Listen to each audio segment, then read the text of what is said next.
ఉన్న బంగారాన్ని విడిపించి ఆ రోజు ఆన్లైన్ రేటుకే మేము కొంటాం. Sharma gold company.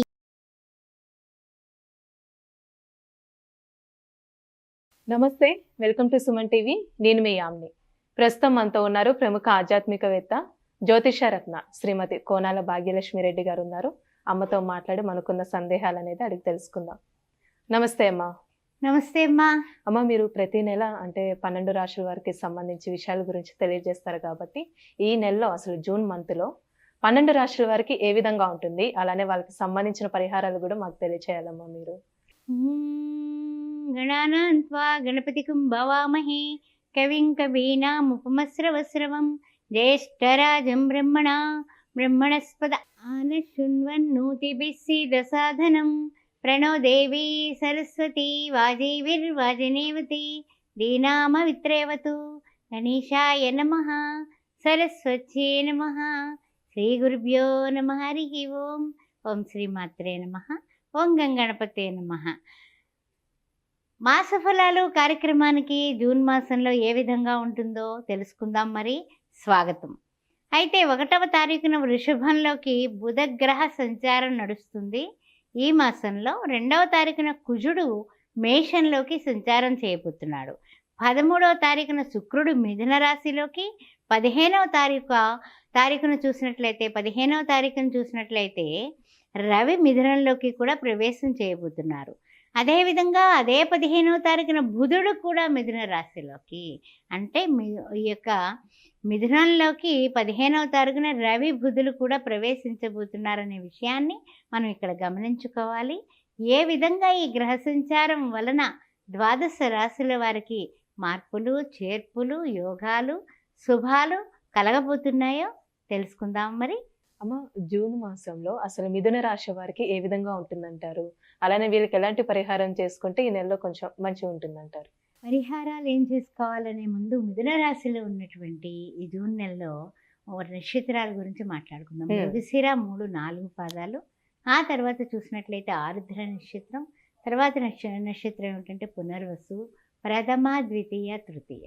ఈ మిథున రాశిలో ఉన్నటువంటి ఈ నక్షత్రాల వారికి ముఖ్యంగా గమనించాల్సిన విషయం ఏమిటంటే కనుక మాస ఫలాల్లో ఈ రాశిలోకి నెల మధ్య భాగంలో గబోబా రవి వచ్చేస్తున్నాడు. ఆ తర్వాత చూసినట్లయితే కనుక శుక్రుడు వస్తున్నాడు, ఆ తర్వాత బుధుడు కూడా వచ్చేస్తున్నాడు. 3 వస్తున్నారు. మిథున రాశి వారికి చుట్టాలు 3 వస్తున్నారు. రాశ్యాధిపతి కాకుండా ఇంకొక 2 బంధువులు వస్తున్నారు. సరే, ఎలా ఉండబోతోందనే విషయాన్ని మనం చర్చించుకుందాం. ముఖ్యంగా చూసినట్లయితే అర్ధాష్టమ కేతు కనిపిస్తున్నాడు. అదేవిధంగా నవమంలో చూస్తే శని భగవానుడు, దశమంలో చూస్తే చంద్ర, రాహు, కుజులు. తర్వాత ఏకాదశ, ద్వాదశంలో చూసినట్లయితే రవి, గురు, శుక్ర, బుధ.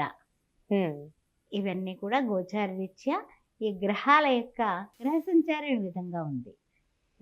ఆ తర్వాత ముఖ్యంగా చూసినట్లయితే కనుక కొన్ని విషయాలలో వీళ్ళు ముందుకు వెళ్ళిపోతున్నాం, బాగుంది అనుకుని చాలా సంతోషంగా, ఆనందంగా ఉంటారు.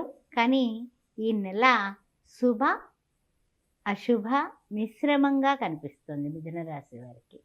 దానివలన ఏంటంటే కనుక ఆదాయం వస్తుందా అంటే అద్భుతమైనటువంటి ఆదాయం, ఖర్చులు కూడా అదే విధంగా ఉంటాయి. కారణం వ్యయంలో ఉన్నటువంటి రవి, గురు, శుక్రుడు, బుధుడు 4 వ్యయంలో ఉన్నారు. వీళ్ళు మారినప్పటికీ కూడా వ్యయంలో గురుడు వెళ్ళిపోయాడు.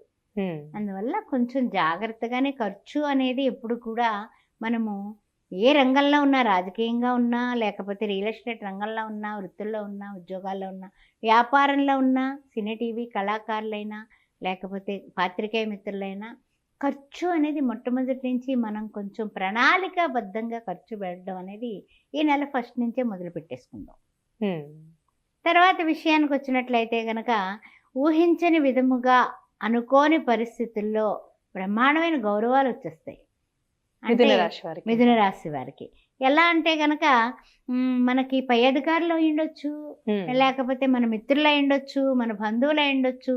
అద్భుతమైనటువంటి పరిచయాలు చేసి వాళ్ళకి మన పట్ల గౌరవం అవతల వాళ్ళకి పెరిగేలాగా మనకి ఓ సన్మానం లాంటివి చేయొచ్చు. లేకపోతే మనకి ఊహకి అందనటువంటి గౌరవాలు దక్కేటటువంటి నెల. అందువల్ల ఎక్కువ బెంగ పెట్టుకోవాల్సిన అవసరం లేదు. ఆనందంగా ఉత్సాహంగా పరిస్థితుల్ని సంతోషంగా మీరు ఏం చేయాలంటే కనుక అభివృద్ధి చేసుకోండి. అలానే అమ్మ వీళ్ళు ఆర్థికంగా జూన్ నెలలో ఏ విధంగా ఉంటుందంటారు? అలానే వ్యాపారస్తులు చూసుకున్నట్లయితే ఎలా ఉంటుందమ్మా? అంటే ఇప్పుడు వ్యాపార పరంగా కానీ ఆర్థిక పరంగా కానీ బాగుందమ్మా. అంటే ఏంటంటే అనవసరమైన ఖర్చుల విషయం ఒక్కటి మీరు నియంత్రించుకుంటే ఆదాయ వ్యయాలని బ్రహ్మాండంగా దాటేయచ్చు. బంధుమిత్రులు రాకలు పోకలు బాగుంటాయండోయ్. అందువల్ల రెడీగా ఉండండి. బంధువులు మిత్రులు మంచిగా వస్తారు, గౌరవ మర్యాదలు పెరుగుతాయి. మరి అన్నీ మనం అది కష్టాలు కాదు కదా, అన్నీ శుభాలు చెప్పుకోవాలి. శుభాల్లో ఇవి మంచికి శుభాలు అనమాట. తర్వాత విషయానికి వచ్చినట్లయితే కనుక కొన్ని విషయాల్లో మానసికంగా కొంచెం గందరగోళానికి పోతారమ్మా. అంటే మన ఏవ మనుష్యానం కారణం బంధమొచ్చయో అంటూ ఉంటాం కదా. మనకారకుడు ఈ చంద్రుడు. ఆయన వలన కొంచెం మనోధైర్యం తగ్గుతుంది. అందువల్ల మిమ్మల్ని మీరు ట్యూన్ చేసుకోండి. మీ డిసిప్లిన్, మీ డెడికేషన్, మీ డిటర్మినేషన్ మీకు శ్రీరామ రక్షగా పనికొస్తుంది. అందువలన రాముల వారి నక్షత్రం కూడా, పునర్వసు నక్షత్రం కూడా మిథునంలోనే ఉంది. అందువల్ల ఏ విషయానికి కృంగిపోకండి, ధైర్యంగా ఎదుర్కోండి.